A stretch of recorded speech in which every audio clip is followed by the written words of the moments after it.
नमस्कार मित्रांनो, आपल्या प्रबोधन मालिकेच्या आजच्या चौथ्या सत्रामध्ये आजचे व्याख्याते आहेत शशिकांत मधुकरराव कुलकर्णी. मूळचे परभणीचे राहणारे आहेत. सध्या औरंगाबाद येथे वास्तव्य आहे आणि व्यवसायाने फार्मासिस्ट आहेत. आपण आतापर्यंतच्या आधीच्या सत्रामध्ये विविध मान्यवर डॉक्टरांची वक्तव्य ऐकली होती आणि कोरोना संबंधीचे मतं जाणून घेतले होते. आज आपण एका वेगळ्या धर्तीवर फार्मासिस्ट म्हणून शशिकांत कुलकर्णी यांना बोलवलेलं आहे. एका फार्मासिस्टच्या नजरेतून कोरोना किंवा इतर आजार कशा पद्धतीने बघितले जाऊ शकतात किंवा बघणं आवश्यक आहे, कारण हा सरकारी पातळीवर किंवा सामाजिक पातळीवरही बराचसा दुर्लक्षलेला गेलेला घटक, परंतु अत्यंत महत्त्वाचा घटक असणारा फार्मासिस्ट, आणि त्यामुळेच आपण त्यांना आज पाचारण केलेलं आहे. स्वतः शशिकांत कुलकर्णी यांचा जर परिचय द्यायचा म्हणलं तर ते 1982चे पुणे विद्यापीठाचे फार्मसी डिप्लोमा आहेत आणि फार्मासिस्ट संघटनेच्या विविध पदावर परभणीला, औरंगाबादला ते वेगवेगळ्या पदावर कार्यरत आहेत. 1989 पासून त्यांचा संघटनात्मक अनुभव आणि जवळपास 39-40 वर्षाचा फार्मासिस्ट म्हणून वेगवेगळ्या मोठ्या मान्यवर हॉस्पिटलमधला त्यांचा कार्याचा अनुभव बघता एका फार्मासिस्टच्या नजरेतून आजार कसा पद्धतीने बघितला जाऊ शकतो आणि रुग्णांच्या नातेवाईकांना रुग्णाला औषधोपचार मिळवण्यासाठी कशा पद्धतीने त्यांचा फायदा होऊ शकतो, हा विषय आपण आज त्यांच्याकडून जाणून घेणार आहोत. शशिकांत कुलकर्णी यांनी औरंगाबादमध्ये जे कार्य केलं, ज्यामध्ये सगळ्यात मोठं नावाजण्यासारखं कार्य म्हणजे ते स्वतः फार्मासिस्ट फोरम औरंगाबादचे संस्थापक अध्यक्ष आहेत आणि या फोरमच्या माध्यमातून आत्तापर्यंत त्यांनी विविध आरोग्य जागृती शिबिरे सामाजिक पातळीवर घेतलेले आहेत. विविध फार्मसी कॉलेजमधून विद्यार्थ्यांना त्यांचं वेळोवेळी मार्गदर्शन लाभत असतं. विविध वृत्तपत्रामधून त्यांचं याबद्दल वैविध्यपूर्ण आणि रोचक असं लिखाण सातत्याने आपल्याला वाचायला भेटतं. तर आजचे मान्यवर वक्ते शशिकांत कुलकर्णी यांना मी असं विनम्र आवाहन करतो की त्यांनी आज आपलं वक्तव्य फार्मासिस्टच्या नजरेतून कोरोना किंवा इतर आजार याबद्दल त्यांनी सुरुवात करावी. पण त्याआधी मी सगळ्यांना दर्शकांना विनंती करतो की आपण आतापर्यंत आत्मोन्नती हे यूट्यूब चॅनल सबस्क्राईब केलं नसेल तर सबस्क्राईब करा. चांगले व्हिडिओ बघण्यासाठी त्याला सबस्क्राईब करून ते विविध लोकांपर्यंत शेअर करा, कारण हा उपक्रम अखिल भारतीय ब्राह्मण महासंघ आत्मोन्नती प्रतिष्ठान यातर्फे ह्या कोरोनातील सध्याच्या महामारीच्या काळात लोकांचं धैर्य राखण्यासाठी आपण करत आहोत आणि तुमच्या लाईक शेअरमुळेच आमचा उत्साह वृद्धिंगत होणार आहे. त्यामुळे सगळ्यांना विनंती की ब्रह्मावलोकन फेसबुक पेज आणि आत्मोन्नती यूट्यूब चॅनल यावरून ह्या व्याख्यानांचा लाभ घ्यावा ही नम्र विनंती. ऐकूयात शशिकांत कुलकर्णी, फार्मासिस्टच्या नजरेतून कोरोना. धन्यवाद.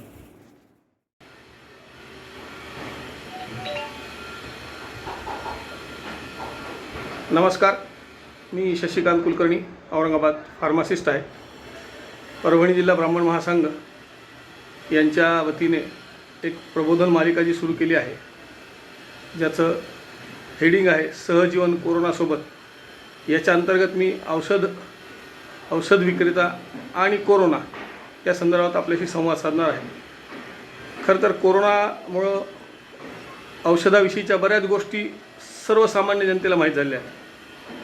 तर त्यावर येण्याआधी मी फार्मासिस्ट हा काय आहे, त्याची समाजात कशी जबाबदारी आहे याबद्दल 2 मिनटं बोलतो आहे.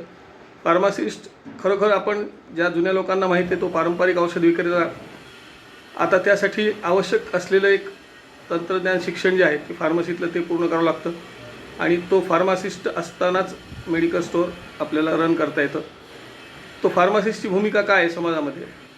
तुम्ही डॉक्टरकडे जाऊन आल्यानंतर तुम्ही प्रिस्क्रिप्शन जे घेऊन येता, डॉक्टरांची चिठ्ठी, त्या चिठ्ठीवर लिहिलेल्या सगळ्या औषधांची मात्रा, त्याचा कसं घ्यायचं, सेवनविधी आणि त्यात काही आतले इंटरॅक्शन आहेत का हे सगळं पाहून त्या रुग्णाला समुपदेशन करणे आणि अजून काही शंका असतील रुग्णाच्या तर त्यास निवारण करणे हा फार्मासिस्टचा ढोबळमानाने जॉब आहे.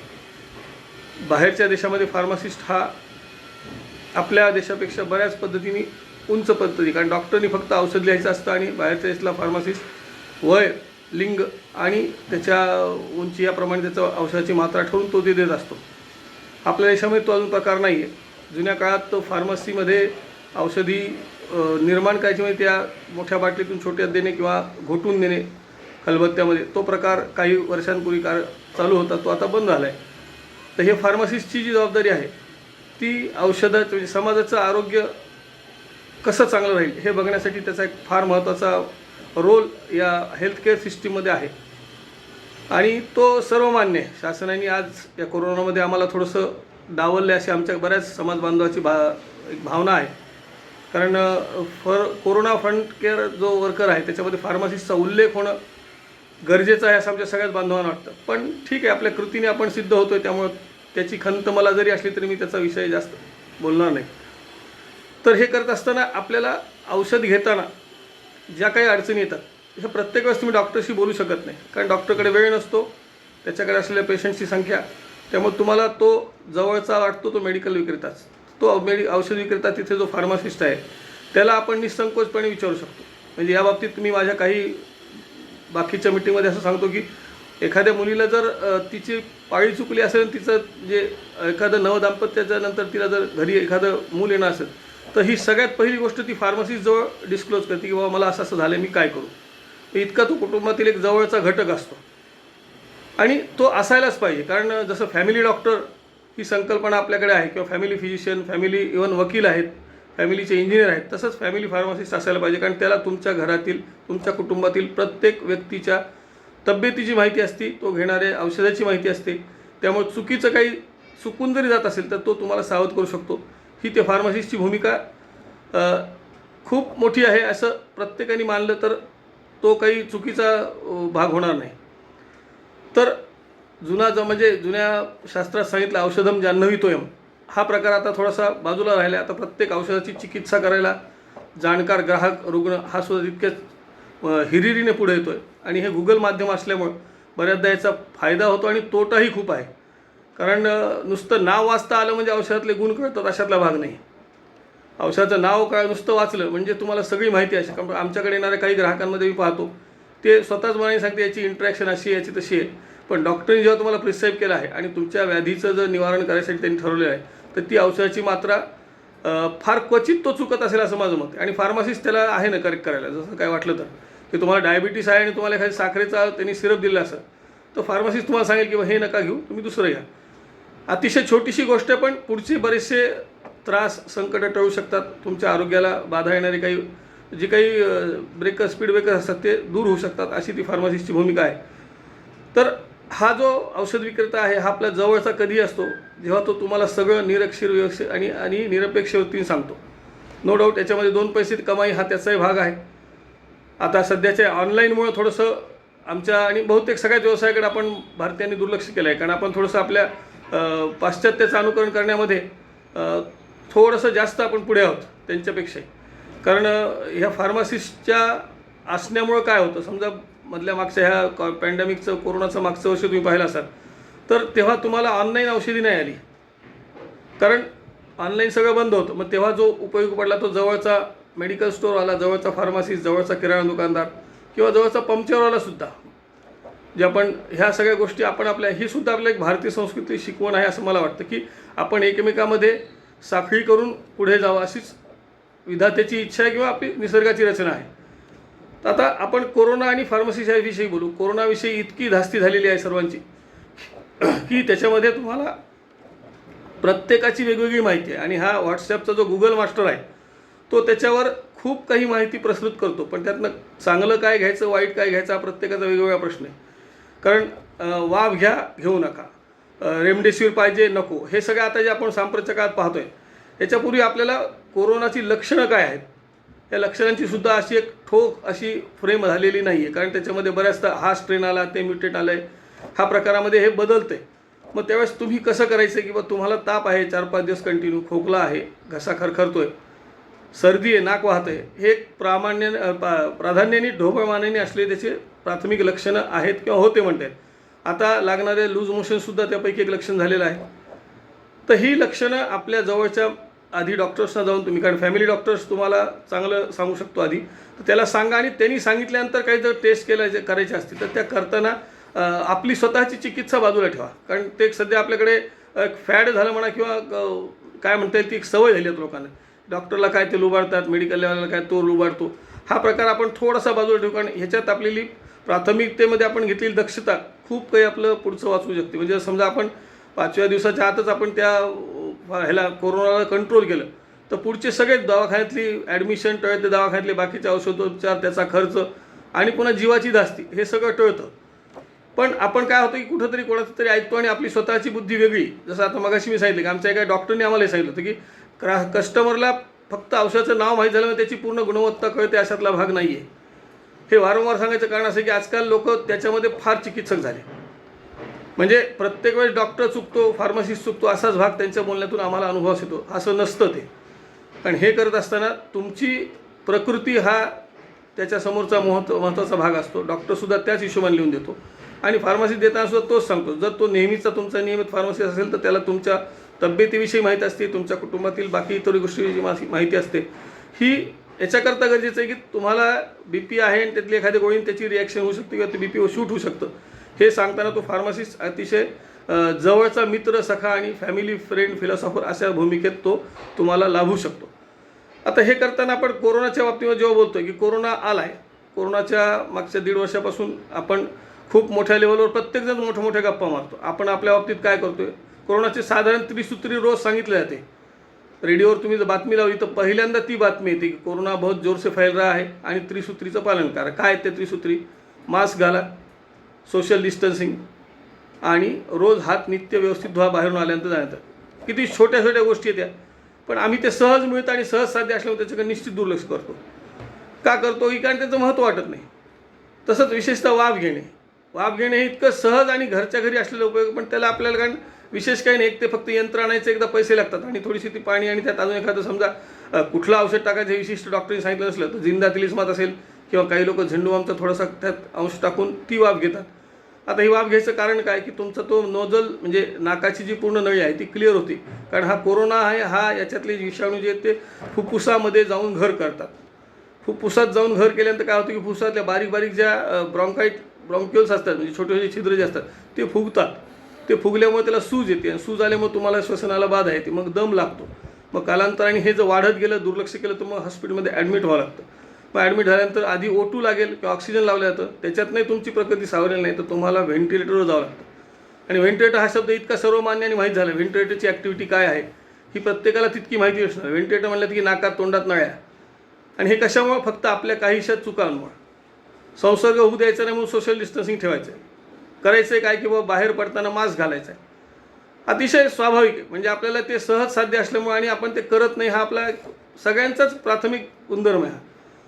कारण मास्क जो वापरला, 3 प्लायचा मास्क जो असेल त्याच्यावर आता नवीन सांगितलं की त्यात अजून एक आपला घरचा जो आपण कापडी मास्क असतो तो लावला, त्याच्यातनं तुमचं बरंचसं संरक्षण होतं. टक्केवारी सांगायचं झालं तर 60-65% आपण सुद्धा म्हणू शकतो आपण. कारण तो जो विषाणू आहे तो आधी तुमच्या त्या घरगुती कापडी मास्कमधनं आणि नंतर आतल्या त्या 3 प्लायच्या मास्कमधनं आतमध्ये जाणार नाही. आणि हे केल्यानंतर तुम्हाला खूप काही म्हणजे वेगळं करावं लागतं का? नाही. फक्त कानाला त्याचे रबर्स लागतील किंवा तर कसं बांधायचे ती दोरी तुम्ही डोक्याच्या मागं आणि हे मागं बांधून घ्या. हे करताना फक्त त्याची कटाक्षांनी अंमलबजावणी करा. म्हणजे सरकार जे आपल्यावर लॉकडाऊन लादायचं त्याचं कारण असं की आपण हे नियम पाळत नाहीत. आपण म्हणजे सगळेच, तुम्ही, मी आणि इतर सर्व जे काही ऐकणारे आहेत, पाहणारे आहेत, सर्वांना सांगतो मी की हे छोटेसे नियम आपण न पाळल्यामुळं आपल्याला तर त्रास होतोच आहे, पण इतर समाज बांधवांना, घरातील इतरांना सुद्धा हे त्रासदायक स्थिती आपण निर्माण करण्यास कारणीभूत ठरतो. आता हे करू नये म्हणून करण्यासाठी तेच सांगते लोक की तुम्ही मास्क वापरा, दोघंच दुरी रखो. दोघंच म्हणजे 6-6.5 फुटामध्ये कोणाच्या एकदम जवळ यायची गरज नाही. तसे आता बऱ्याचदा खूप अंतर निर्माण झाले मित्रांमध्ये, घरामध्ये. तर हे अंतर आपल्याला जोपासायचं आहे काही काळापुरतं. तर हे करताना म्हणजे ह्या जर छोट्या गोष्टी आपण जर पालन केलं तर आपल्याला कोरोना आपल्या शरीरामध्ये येण्यापासून मज्जाव करणे सहज शक्य आहे. आणि हे सहज शक्य याच्याकरता म्हणतो की तुम्हाला थोडासा जरी त्रास वाटला, घशात खरखर वाटते, मनाने औषधं घेऊ नका. हा एक आपल्याकडे एक नवीन निघालेला फॅड आहे. कोणी पटकन आमच्याकडे तो ॲझिथ्रॉल द्या, पॅरासिटामॉल द्या, लेव्होसिट्रिझिन द्या. मी व्यक्तिशः या गोष्टी कधीच देत नाही. आमचे बरेचसे बांधव देतही नाही. काही थोडेसे 2-5% असतील लोक ते करतात, ते चुकीचं आहे. कारण आता आम्हाला या सर्व गोळ्यांचं सुद्धा रेकॉर्ड शासन दरबारी दररोज सादर करायचं आहे. याचं कारण हेच की याच्यामुळे तुम्हाला येणारी जी एक ड्रग रेजिस्टन्स असतो की त्या गोळ्यांमुळे तुम्हाला त्याचा फरक पडत नाही आणि ती जी अवरोध निर्माण होतो, मग त्या ॲझिथ्रॉलच्या ऐवजी वरची गोळी, मग त्याच्याऐवजी वरचं इंजेक्शन, मग पुन्हा सगळ्यांना जे सर्वसूत झाले रेमडेसिवीर. आता आम्ही हॉस्पिटल अटॅच असल्यामुळे बऱ्याच गोष्टी पाहतो की लोक आल्या आधी विचारतात रेमडेसिवीर आहे का.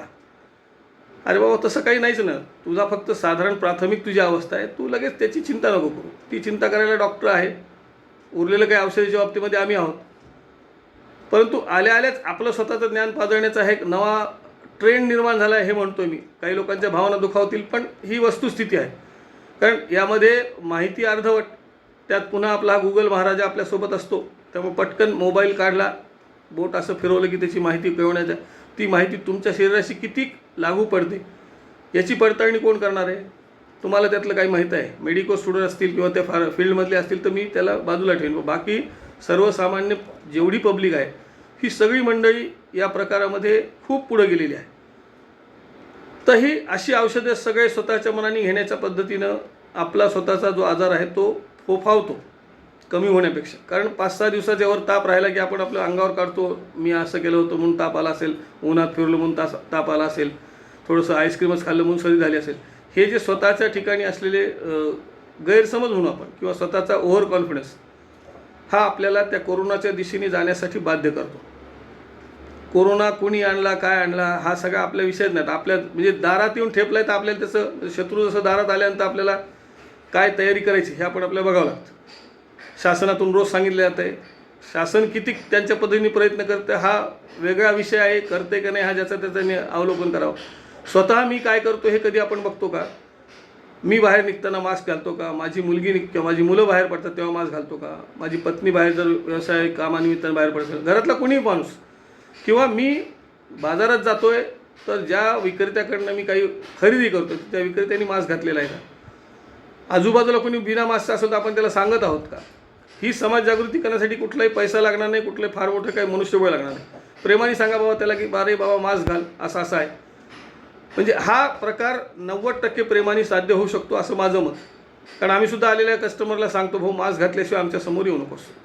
आणि लोक ऐकतात. ते कशामुळे ऐकतात की आता ही स्वतःच्या आरोग्याविषयी असलेली आता चिंता निर्माण झाली. तर ही चिंता न निर्माण होण्यासाठी आपण काही थोडीशी काळजी आधी करूया ना. करायचं आहे काय पुन्हा तोच, म्हणजे ही जी त्रिसूत्री आहे, जसं रोज सकाळी उठतो आपण, आंघोळ करतो, ब्रश करतो, तसं आता हा आपल्या रोजच्या दैनंदिन ज्या करायच्या गोष्टी आहेत त्यातला एक अविभाज्य अंग झाला आहे. कारण सर्व काळ घरात बसून राहणं शक्य नाही. रोजीरोटी आहे, कुटुंब प्रमुख या नात्याने जी व्यक्ती बाहेर जाते तिला या गोष्टींचं पालन करणं, आणि तिला आठवण कोण देणं कोणाचं काम आहे? घरच्यांचं काम. समजा नवरा बायको दोघं बाहेर जाऊन ड्युटीला जात असतील तर घरी जे असतील, सासू सासरे असतील, मुलं असतील, आई मास्क घेतला का, घाईघाईत विसरली का तू, हे सांगायचं काम आपल्या घरच्या लोकांचं आहे. अतिशय क्षुल्लक आणि छोटीशी बाब आहे, पण आपण ते विसरतो आणि मग नको त्या गोष्टीला आमंत्रण दिल्यानंतर मग आपण त्याच्यामध्ये व्यत्यास काढत बसतो. ज्या गोष्टीची आपल्याला पूर्ण माहिती नाही त्याच्यावर अधिकाराने बोलण्याचा आपल्याला एक तो आता हेच झालेला आहे, म्हणजे नेहमीसारखा पायंडा पडलेला आहे. म्हणजे रेमडेसिवीर कधी द्यायचं याचे प्रोटोकॉल शासनाने ठरवले आहेत. काही डॉक्टर्स विनाकारण लिहित असतील असं तुमचं म्हणणं असेल, ते क्षणभर आपण सत्य आहे असं गृहीत धरू. त्या रेमडेसिवीरसाठी लागलेली जी यंत्रणा आहे सरकारने त्याला केलेलं आहे, पण एक चिठ्ठी मिळाली की तो त्याचे 3-4 नातेवाईक सगळीकडे पळणे, बरं त्याच्यासाठी जाणारी सोबत काय लागतं आहे ह्याची माहिती करून घेणं ती आपल्याला गरजेचं आहे. औषधोपचाराच्या वेळेस रेमडेसिवीर तुम्हाला लिहिलं गेलं असेल तर काय काय करायचं आहे? तुम्हाला त्या पेशंटचा कोविड पॉझिटिव्हचा रिपोर्ट घ्यायचा आहे, त्या पेशंटचं आधार कार्ड घ्यायचं आहे, आणि तुम्ही जो जाणार आहोत ते घ्यायला तुमचं स्वतःचं आधार कार्ड याच्या सगळ्याची एक झेरॉक्स प्रत पाहिजे. मोबाईलमध्ये आहे दाखवून तिथं शक्य होणार नाही, कारण आता ह्या रेमडेसिवीरचा तुटवडा झाल्यामुळं गर्दी खूप झाली आहे. काळा बाजार त्यामुळेच होतोय, तुटवडा झाल्यामुळं. काळा बाजार करण्याविषयी आपण याच्यात बोलणार नाही, कारण ही प्रवृत्ती समाजात सगळ्याच विभागात आहे. कारण मरता क्या नाही करता या न्यायाने माणूस आपल्या माणसाचा, आपल्या आपतेष्टाचा, रुग्णाचा जीव वाचवण्यासाठी हा प्रकार करतोय. हा बिलकुल समर्थनीय नाही. परंतु याला तुम्ही जर 2 घेत असाल तर तुम्ही त्या ऑफिसरला किंवा पोलीस स्टेशनला निर्माण हे सांगा ना, ते व्हायला तुम्हाला मिळेल. पण पुढच्याला जो पैसा जास्त द्यावा लागेल तुम्ही सुटल्यानंतर दुसरा, तो वाचेल. पण आपण आपल्यापुरतं पाहतो. साधारण 1200-1400 शासनाने ठरवून दिली किंमत आहे किंवा त्याच्यावर असलेली 3400-3200च्या आसपास किंमत आहे. ते इंजेक्शन 25-25 हजाराला विकल्यात गेल्याच्या आपण बातम्या रोज वाचतो. याला मज्जाव करताना काय करता येईल? तुम्ही म्हणाल मग आमचा रोगी मरू द्यायचा का? तसं नाही आहे. ते तुम्हाला माहीत पडलं आहे ना, मग तुम्ही ते घेताना थोडंसं आपण सामाजिक जागृती करू ना. त्या माणसाकडनं तो कुठून आणतो? चोरीच्या बाजारातले का? आता पुन्हा त्यामध्ये डुप्लिकेट हा प्रकार नवीन आलेला आहे. त्यामुळं तुमच्या मनामध्ये ग्राहक म्हणून गोंधळ निर्माण होणं अतिशय साहजिक आहे. कारण हा कोरोना जो आहे अजून शासनाला किंवा शास्त्रज्ञाला समजलेलं नाही. त्याचे नवीन नवीन भावंड यायला लागलेत, त्याचे नवीन नवीन प्रकार यायले आहेत, वेगवेगळ्या जातीचे पुन्हा ते विषाणू येत आहेत. हा प्रकार अजून वेगळा आहे. त्याच्यामध्ये आपल्याला काय जपणूक करायची आहे? तर आपल्या छोट्या छोट्या गोष्टी आपल्याला आपल्या भारतीय संस्कृतीत सांगितलेल्या आहेत. म्हणजे प्रत्येकाचे ऐकणाऱ्यापैकी जे ज्येष्ठ मंडळी असेल त्यांना कळतं. आपण घरी आल्यानंतर हातपाय धुणे, व्यवस्थित स्वच्छता करणे शरीराची, ह्या सगळ्या गोष्टी अतिशय कॉमन आणि सहज सांगितल्या गेल्या होत्या. त्या आपण कधी पाळल्या, कधी नाही पाळल्या. मग तो प्रकार आता पुन्हा आपल्याला शासन सांगते आणि त्या आता कटाक्षाने आपल्याला त्याचं पालन करायचं. हे पालन केल्यानंतर आपण कोरोनाला दूर ठेवण्यासाठी आपण निश्चित जवळ ठेवू शकतो. मग आता कोरोना झालाच आहे, काय करायचं आहे? कोरोना झाल्यानंतर तुम्ही तुमच्या आधी जवळच्या डॉक्टरकडे गेलात, त्यांनी सांगितलं की आपल्याला अमक्या तुम्हाला हायर सेंटर जावं लागेल, याला ऑक्सिजन लागेल, तिथे जाऊन बघा. त्याच्या आता बहुतांशी या तुमच्या यंत्रावरच वेबसाईट आलेल्या आहेत. गावात तुम्ही जवळ असाल तर प्रत्यक्ष जाऊन बघा, वेबसाईटवर होतं. कारण बऱ्याचदा रुग्ण गंभीर होण्यासाठी हाही कालावधी आहे. कारण आधीच तर रुग्णांची संख्या हॉस्पिटलमध्ये खूप झालेली आहे, हॉस्पिटल्स गच्च भरलेले आहेत. यात आता कळतं की बरीचशी मंडळी फक्त भीतीने ॲडमिट झालेली आहे. खरोखर ऑक्सिजन लागणाऱ्यांची संख्या, याचं अजूनही डाटा आपल्याकडे असा पूर्ण नसला तरी बऱ्याचदा असं सांगण्यात येतं की ऑक्सिजनची गरज नाही, पण नाही मला नीट व्हायचं आहे, मला भीती वाटते, मला तुम्ही ट्रीट करा डॉक्टर. हा प्रकार असल्यामुळे आणि तो आग्रह असल्यामुळे डॉक्टरने ती ट्रीट करावं लागतं. आणि मग जो गरजू खरा पेशंट आहे, ज्याला खरोखर ऑक्सिजन लागणार आहे, ज्याला खरोखर व्हेंटिलेटर लागू शकतं, अशा पेशंटचं आपल्याला तिथे मग बेड मिळवता मिळवता होणारी मारामारी जी आहे ती खूप त्रासदायक आहे, अतिशय क्लेशदायी आहे. मग त्यावेळेस तुमचा सर्वस्व पणाला लावून मग याला फोन कर त्याला. कारण आपल्याकडे अजूनही देशामध्ये आरोग्य आणि शिक्षण ह्या दोन्ही व्यवस्थेकडे राज्यकर्त्यांनी किती लक्ष दिले हे आपलं उत्तम उदाहरण या कोरोनाच्या यातून आपल्या लक्षात आलेलं आहे की आरोग्याविषयी असलेली आपल्या राज्यकर्त्यांची किंवा सरकारची जाण किती तोकडी पडलेली आहे मागच्या 1 ते 1.5 वर्षामध्ये आपल्या लक्षात आलेलं आहे. कारण आरोग्य व्यवस्था एक तर खरोखर शिक्षण चांगलं दिलं म्हणजे बरीचशी लोक हुशार होऊन त्या पद्धतीने वागतील. असं आरोग्य व्यवस्था कशी असायला पाहिजे, आजही आपल्याकडे तितकी इन्फ्रास्ट्रक्चर्स पायाभूत नाही आहेत. कारण तो विचार कधी शासनाने केला नाही. आणि आम्हीही निवडून देताना आमचा जो कोणी प्रतिनिधी असेल त्याला निवडून देताना त्याच्याकडनं काय अपेक्षा करायची.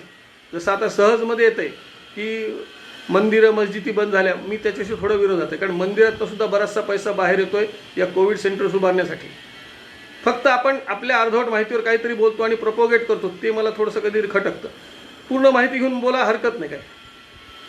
मग शासनाने आपल्या आरोग्य व्यवस्थेमध्ये कशी सुधारणा करायची मागच्या 1.5 वर्षांनी जो कोणी सजग आणि जाणकार जागरूक नागरिक आहे त्याच्या लक्षात येत आहे की साध्या साध्या गोष्टी. आता ऑक्सिजनचा तुटवडा पडलेला आहे, ऑक्सिजन निर्माण होत नाही का, झाडं तुटत आहेत. म्हणजे पर्यावरणाशी संबंधित असलेल्या गोष्टी. मग झाडं तोडायचे नाही याच्यासाठी काही संस्था कार्यरत आहेत.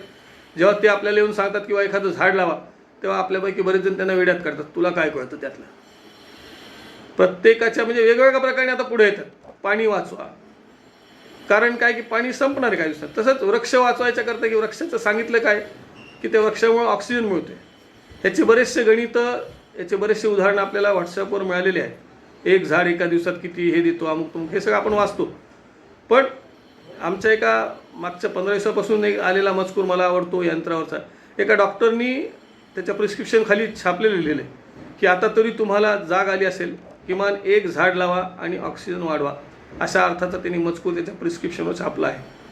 ही त्याचं सामाजिक दायित्व आहे त्यांनी सांगितलेलं. आपण किती पाळतोय, आपण त्याचं किती अनुकरण करतोय, हा आपला प्रश्न आहे. पण समाजाने शासनानेच सगळं केलं पाहिजे, हा जो आपला एक हेका असतो, हा जो आपला एक आग्रह असतो, तो काही अंशी चुकीचा आहे. कारण आपण सुरुवात करा, शासन निश्चित मदत करेल. म्हणजे 1चे 10, 10चे 100 एकदा झाले की मग त्याला मदत करायला आपण शासनाला बाध्य पडू शकतो. पण मीच घरामध्ये कडी लावून बसणारे आणि गप्पा करणारे याला काही अर्थ नाही. समाजाचं स्वास्थ्य राखत असताना तुम्हाला स्वतःला काय काय बघायचं त्याच्यामध्ये, की कोरोना संदर्भात बोलायचं असेल तर आपल्याला माझा शेजारी, माझा आजूबाजूचा जो कोणी व्यक्ती आहे त्यांनी मास्क घातला आहे का, त्यांनी माझ्यासोबत असलेलं अंतर विशिष्ट मेंटेन केलं आहे का, ह्या दोन गोष्टी तुम्ही घराच्या बाहेर पडल्यानंतर जर लक्षात घेतल्या. घरी आल्यानंतर मी माझ्या कुटुंबात इतर हातपाय स्वच्छ होत आहेत का, सॅनिटायझरने हात स्वच्छ करतायत का, याचा जर तुम्ही काय म्हणतात त्याला पाठलाग करून बघत असाल याच्याकडे, तर तुमच्या कुटुंबातून करोना लवकर हद्दपार होईल. परंतु मी स्वतः लक्ष येत नाही, बाजूच्यांनी करावं, ही जी आपली टिपिकल भारतीय वृत्ती म्हणून, कारण मोठ्या अर्थाने आपण म्हणजे ढोबळमानाने आपण सर्वच असे आहोत, जो कुछ करना है सरकार ने करना, हम कुछ नहीं करेंगे, ही जी भावना आहे आमची, ही भावना या कोरोनाच्या निमित्ताने आपल्याला त्या भावनेचा नायनाट करायला एक निमित्त साधलेलं आहे. अशा बऱ्याच गोष्टी आहेत. समाज स्वास्थ्य राखताना जेव्हा औषध विक्रेता म्हणून तुम्ही आमच्याकडे येता, आम्ही सांगतो की बाबा ते प्लास्टिक तू जे आणलेलं आहेस ते डस्टबिनमध्ये टाक, पण तो अगदी सहज तो गोळी फाडतो, गोळी तिथे आमच्या समोर घेतो आणि तिथेच कागद फेकून देतो. किती क्षुल्लक गोष्ट आहे. प्लास्टिकचं असेल तर ती गाय येऊन गोमाता ते खाते, मग तिच्या पोटात काय होतं, ह्या सगळ्या गोष्टी आपल्याला त्याशी घेणं देणं नाही, कारण आपलं काम झालं आपण फाडून. म्हणजे पर्यावरणाशी आपण केलेली छोटीशी कृती किती घातक आहे हे सुद्धा कळू शकतं. मग तुम्हाला कोरोनासोबत हे राहायचं असताना या बऱ्याचशा सवयी तुम्हाला तोडावं लागणार आहेत. या बऱ्याचशा सवयींचा त्याग करणं गरजेचं आहे, कारण ह्याच्याशिवाय आपलं आणि समाजाचं स्वास्थ्य उत्तम राखण्यात आपण अयशस्वी ठरू जर हे केलं नाही तर. कारण आपल्याला जर यशस्वी व्हायचं आणि कोरोनाशी यशस्वी सामना करायचा. कोरोना कधी जाणार हो? कोरोना हा काही पाहुणा नाही, आला की 4 दिवसात गेला. कोरोना हा मुक्कामी आलेला आहे आपल्या देशामध्ये असं समजून चला. आणि कसं वागायचं आहे, अगदी शेजारच्याला कोरोना आहे असं समजून आपण आपलं वर्तमान करा, म्हणजे आपोआप तुम्हाला त्यातलं गांभीर्य कळेल. तुम्ही स्वतःच्या तोंडावर मास्क ठेवताल, तोंडावर सुद्धा नाही, तो नाक झाकला गेला पाहिजे. मास्क बरेच जण असा विचित्र पद्धतीने मास्क घेतात की तो का फक्त पोलिसांनी कोणी आपल्याला हटकलं तर सांगता येतं की बा माझ्या तोंडाला मास्क आहे. तसं नको आहे, नाक झाकलं गेलं पाहिजे, कारण श्वासातून याचे विषाणू प्रामुख्याने आपल्या शरीरात प्रवेश करतात. हा आजवरचा संशोधन झालेला एक डाटा आहे. मग श्वास जर आपल्या गाळून गेला त्या ह्याच्यातून तर बऱ्याच अंशी त्या विषाणूंना बाहेर ठेवण्यात आपण यशस्वी ठरू शकतो. किती क्षुल्लक गोष्ट आहे. काय लागतंय त्या फक्त त्या तुम्हाला मास्कसाठी लागणारे 3-4 रुपये. N95 कोणी वापरायचं आहे, जे त्या रोगांच्या संदर्भात त्यांच्या जवळीक असतील त्यांनी वापरायचं असं मागं सांगितलेलं आहे. साधा मास्क आहे, hardly matter of 4 to 5 rupees, एक दिवसासाठी 4 ते 5. आणि वरतून आपला जो रुमाल आहे, आपला घरगुती मास्क आहे, तो लावा तुम्ही. 2 मास्कचा आता मागच्या 1 महिन्याभरापासून शासनाने ICMR किंवा ह्या WHO या संस्था सांगत आहेत. बरं, ह्यांच्यासुद्धाकडे संभ्रम काय आहे, कारण हा कोरोना जो आहे हा आलेला आगंतुक पाहुणा आहे. याचा आगापिछा कुठे नाही, याचा डाटा नाही आहे. आपल्याला लस घ्यायची, त्या लसीबद्दल सुद्धा आपण विनाकारण रशियाची चांगली, आमकी चांगली, आपल्याला काहीच कळत नाही त्यातलं. फक्त कुठेतरी वाचलेलं आहे, 2 मित्र आपले काहीतरी बोलले, त्याच्यात आपण सहभागी झालो. लस घेऊन नंतर बोलाल तुम्ही. दोन्ही लसी घ्या. लस घेतल्यानंतर काय होतं आहे की तुमच्या त्या शरीरामध्ये अँटीबॉडीज तयार होतात. चुकून तुम्हाला कोरोनाची जर लागण झाली तर तुम्ही मरणापासून दूर राहू शकता. हा त्या लसीचा उपयोग आहे. आता लसीची उपयुक्तता याविषयी आम्ही खूप बोलतो, आम्हाला काहीच माहिती नसतं पण खूप बोलतो आम्ही, कारण आम्ही कुठेतरी अर्धवट वाचले असतं आणि त्या अर्धवट प्रकाराला काही अर्थ नाही. लस तुम्ही दोन्ही घ्या. कोवॅक्सिन घेऊ का कोविशिल्ड घेऊ, काय तुम्हाला त्या फक्त लस देता आहे ना, तुम्ही घ्या ना ती. याच्यातले बाकीचे जे तांत्रिक मुद्दे आहेत त्याचे समर्थन, त्याचं सॉल्व करण्यासाठी बाकी यंत्रणा आपल्या शासनाच्या तयार आहे. तेव्हा त्याच्यावर चिंता करण्यापेक्षा आपण आपल्या आरोग्यासाठी चिंतन करूया. होतं काय की आपल्याला ह्या सगळ्या गोष्टीसाठी आपण IQ माहितीवर बोलत असल्यामुळं आपल्याला त्रास सगळ्यात जास्त त्याच्यामुळं अर्धवट माहिती असते. मग अतिशय पेशंट कुठेतरी सिरियस झाला की मग जवळच्या मेडिकल रात्री फोन जरी आपण करतो, अरे दादा ते आमचे काका असे झाले, सिरियस झालेत, कुठं बेड मिळतं आहे का. मग बेड मिळण्यापर्यंत परिस्थिती का आली याचं आपण स्वतः अवलोकन करा, कारण प्रतिबंधात्मक उपाय यासाठी आपल्या सरकार दरवाईसुद्धा योजना नाही, असं माझा स्पष्ट आरोप आहे. डिझास्टर मॅनेजमेंट आहे पण प्रिकॉशनरी सिस्टीमसाठी कुठेही आजवर तर दिसले नाही. आपण स्वतः एक नागरिक, सुजाण जागरूक नागरिक म्हणून हे करूया. कारण तुम्ही मास्क लावून बाहेर फिराल, तुम्ही सोशल डिस्टन्सिंग मेंटेन करून तुम्ही वावर करत असाल तर ह्या कोरोनाचं खच्चीकरण आपण अर्ध तिथंच केलेलं आहे. जर तुमचा सार्वजनिक लोक म्हणजे तुमचा जर सर्व्हिसचा भाग असेल, तुमचा लोकांशी संपर्क खूप येत असेल, तर तुम्ही हँडग्लोव्ज घाला. तुम्ही ह्याच्या हेल्थकेअर सिस्टीममध्ये असाल तर तुम्हाला PPE किट आवश्यक आहे. ह्या सगळ्या गोष्टींचं कायद्यामध्ये लिहिलेलं आहे, पुस्तकात लिहिलं आहे. फक्त आपण अनुपालन किती करतो आणि किती कटाक्षाने करतोय याचा आमच्याकडे कुठलाच विषय नाही. फक्त आम्ही बाहेर पडणार. साधी गोष्ट हेल्मेटची घ्या ना. आपल्याला एक 10 वर्षापूर्वी हेल्मेट कंपल्सरी केलं होतं. कंपल्सरी करावं लागलं आपल्याला. आपल्या डोक्याचं रक्षण सरकारला चिंता असावी, कारण त्या काळामध्ये अपघाती मृत्यूमध्ये डोकं फुटून मेल्याची जास्त संख्या होती. हेल्मेट हे तुम्हाला वाचवू शकतं. मग लगेच त्याच्यावर वेगळा मुद्दा नाही काय की हेल्मेट असलं म्हणजे मरणारच नाही का. हा विषय आपण विनाकारण ताणतो आणि गरज नसताना त्याला आपण महत्त्व देतो. तसं आपण मास्क घातला म्हणजे होणारच नाही का अशी चर्चा करण्यासुद्धा आमच्याकडे ग्राहक रुग्ण येतात. पण मी म्हणलं तू घालून फिर नवा, तुला होणार नाही एवढं लक्ष घे, बाकी काही नाही. नाही माझ्या बाजूच्याने मास्क घातला, मग तू त्याच्यापासून 6-8 फूट दूर राहा जे सांगितलं ते.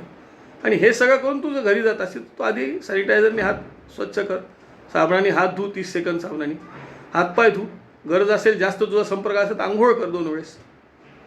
परंतु हे न करता आम्ही फक्त तुम्ही काहीतरी केलं पाहिजे, मी काही करणार नाही, ही जी भूमिका आहे ही थोडीशी आत्मघातकी आहे असं माझं प्रत्यक्ष मत आहे. कारण ह्याच्यामध्ये होत काहीच नाही. म्हणजे एक साधी आपल्याकडे म्हण मराठी, शिवाजी पैदा व्हावा दुसऱ्याच्या घरात, माझ्या घरी मी काही करणार नाही. हे असं जे आपली वर्तणूक आहे ही आपल्याला सगळ्या बाबतीतच घातक आहे. त्यामुळे आपल्याला कोरोना आपल्यासोबत राहणारच आहे असं समजून चाला ना. काही वर्षापूर्वी काही प्लेग होता, तो काही दिवसांनी नामशेष झाला. HIV आहे, विषाणूच होता तो त्याच्यामधल्या काही गोष्टी वेगळ्या होत्या. आणि हा विषाणू आता जो आलेला आहे कोरोना कोविड नामक, त्याचा वेगळाच म्हणजे अवतार आहे. आता तर ते असं नवीन सिद्ध झालं की तो हवेतूनही लवकर पसरतो. त्यामुळे तुम्ही शिंकत आहात, तुम्ही सार्वजनिक ठिकाणी आहात किंवा घरात आहात, तुम्हाला शिंक आली, खोकला आला, तर तुम्ही रुमाल तुमच्या त्या तोंडासमोर धरा. अतिशय छोटी गोष्ट आहे. ह्याच्यातही कितीतरी महाभाग मी पाहतो. म्हणजे जसं जेवण झाल्यानंतर सार्वजनिक ठिकाणी हात धुतले ना बेसिनवर की लगेच हात झटकणारी मंडळी खूप आहे. याच्यात शिक्षणाचा कुठं संबंध नाही, कारण शहाणपणाच नाही त्यांच्याकडे. तर तशी जी लागलेली सवय आहे ती आपल्याला टाळावी लागेल. आणि ह्या चांगल्या चांगल्या सवयी जर आपण बाळगल्या तर मला वाटत नाही की कोरोनाच काय कुठलाही रोग आपल्या घरापर्यंत येईल. मग त्याच्यासाठी आता अजून एक दिलं की वाफ घ्यायची का नाही. तुम्ही वाफ घ्या ना, तिचं तुम्हाला नुकसान काय. कारण एरवी प्राणायाम करा म्हणत आपण लवकर करणार नाही. प्राणायाम एका विशिष्ट वर्गाचीच मक्तेदारी वगैरे असं बोलत. प्राणायाम हा तुमच्या श्वासनलिकेसाठी असलेला एक उत्तम व्यायाम आहे.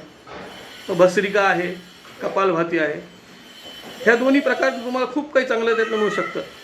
परंतु त्याच्याकडे सहज दुर्लक्ष जो पण म्हणजे अनलेस कम्पेअर टू डू हा जो एक आपल्याकडं लागलेला कार्यक्रम आहे. म्हणजे तुमच्या नरडीवर किंवा डोक्यावर असं ती बंदूक ठेवल्याशिवाय तुम्ही करणार नाही, ही जी आपली वृत्ती आहे ती वृत्ती आपल्याला कुठेतरी बदलली पाहिजे. कारण ह्या वृत्तीमुळे आपला स्वतःचा तर घात होतोच, पण आपण कुटुंबाचा, समाजाचाही घात करतो आणि त्यासाठी आपण कारणीभूत राहतो. तर असं थोडक्यात असं धरा की तुम्ही हा कोरोना आपल्यासोबत राहणार आहे, तर मग आपल्याला काय करायचं आहे. पुन्हा तोच विषय की तुम्हाला डॉक्टरकडे जाऊन आल्यानंतर समजा त्यांनी आयसोलेशनमध्ये सांगितलं असं राहायला, तर आयसोलेशन काय करायचं आहे. किंवा तुम्ही घरात जर तुमच्या पुरेशा खोल्या असतील तर एका खोलीत स्वतःला बंद करून घ्या. मग तुमचे लहान मुलं असतील, पत्नी असेल, आई असेल, वडील असेल, जे कोणी घरात असेल त्यांच्याशी संपर्क टाळा. सेल्फ कंटेंट रूम असेल, टॉयलेट वगैरे जात असेल तर त्याचा प्रश्न मिटला. पण कॉमन टॉयलेट असेल तर तुम्ही जाऊन आल्यानंतर सॅनिटायझर किंवा डेटॉल ह्या ज्या जंतुनाशक ज्या काही औषधी आहेत त्याचं त्याच्यावर फवारा करा, ते धुवून काढा. ह्याचं कारण काय की तुम्ही घरातल्या दुसऱ्या व्यक्तींना तो संसर्ग होणार नाही, त्याच्यामागची भूमिका आहे. आणि अगदी घरात जागाच नाही तर शासनाने काही ठिकाणी मोफत आणि काही ठिकाणी पेड असे विलगीकरण क्षेत्र उभं केले आहेत. अशा विलगीकरण कक्षात जाऊन तिथे तुम्ही आश्रय घेऊ शकता. कारण तिथे तुम्हाला सांगणारी जी मंडळी आहे त्यांचंसुद्धा तुम्ही ऐका. आपला शहाणपणा तिथं शिकवण्याआधी तो काय सांगतो ते बघा. म्हणजे सांप्रतच्या काळामध्ये जी काही औरंगाबादमध्ये विलगीकरण क्षेत्र मी पाहिली इतके चांगले आहेत.